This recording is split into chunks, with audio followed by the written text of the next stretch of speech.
Hello my dear student, today I explain about respiratory quotient. So respiratory quotient क्या है? एक अगर simple सी definition की बात करूं या अंडरस्टैंडिंग डेवलप करने की बात करूं तो ये रेस्पिरेशन से रिलेटेड है। रेस्पिरेशन की प्रोसेस में हम मोस्टली क्या कर रहे थे, O2 को कंज्यूम कर रहे थे और CO2 को रिलीज कर रहे थे। तो सिंपल सी बात है कि रेस्पिरेटरी क्वेश्चन की प्रोसेस में हम रेशियो को देखते हैं कि कितने अमाउंट में, कितने वॉल्यूम में CO2 इवॉल्व हो रही है और कितने वॉल्यूम में O2 कंज्यूम हो रही है, और इसी प्रोसेस को हम RQ बोलते हैं। सो RQ के फॉर्मूले की बात करते हैं। सो रेस्पिरेटरी क्वेश्चन का फॉर्मूला होता है volume of CO2 evolve upon volume of O2 absorb. It means कि O2 कितना कंज्यूम किया जा रहा है और CO2 कितना इवॉल्व हो रही है रेस्पिरेशन की प्रोसेस में, और इसे ही हम RQ बोलते हैं। इसे हम ऐसे अंडरस्टैंड कर सकते हैं कि हम कैसे रेशियो निकालते हैं।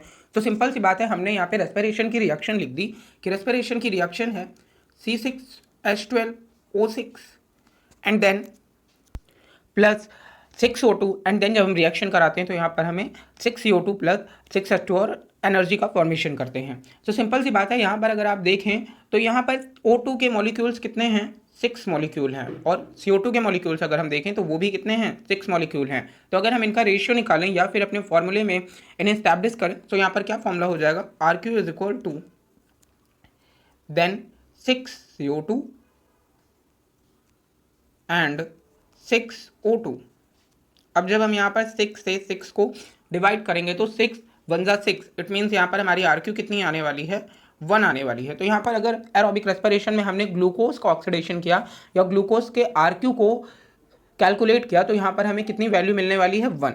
नेक्स्ट है, अगर हम यहाँ पर ग्लूकोज के एनारोबिक रेस्पिरेशन की बात करते हैं सो यहाँ पर हम देखते हैं कि जब हम ग्लूकोज का रेस्पिरेशन प्रोसेस में इन्वॉल्व कर रहे हैं, that means anaerobic respiration process में इन्वॉल्व करते हैं, तो आप जानते हैं कि यहाँ पर ऑक्सीजन प्रेजेंट नहीं होती, ऑक्सीजन के एब्सेंस में ये प्रोसेस होती है और यहाँ पे 2 CO2 इवॉल्व होते हैं। तो अगर हम इनका RQ देखें तो यहाँ पर हो जाता है RQ, CO2 को हम यहाँ पर लिखते हैं अगर, तो यहाँ पर 2 मॉलिक्यूल्स हमको मिले थे CO2 के, और अपॉन में ऑक्सीजन के मॉलिक्यूल कितने थे, 0। सो 0 को अगर हम किसी भी वैल्यू को डिवाइड करते हैं तो आप जानते हैं हमारे पास क्या आता है, इन्फिनाइट आता है। इट मीन्स कि यहाँ पर जो भी एनारोबिक रेस्पिरेशन की बात कर रहे हैं हम, तो हमें यहाँ पर इन्फिनाइट मिलेगा।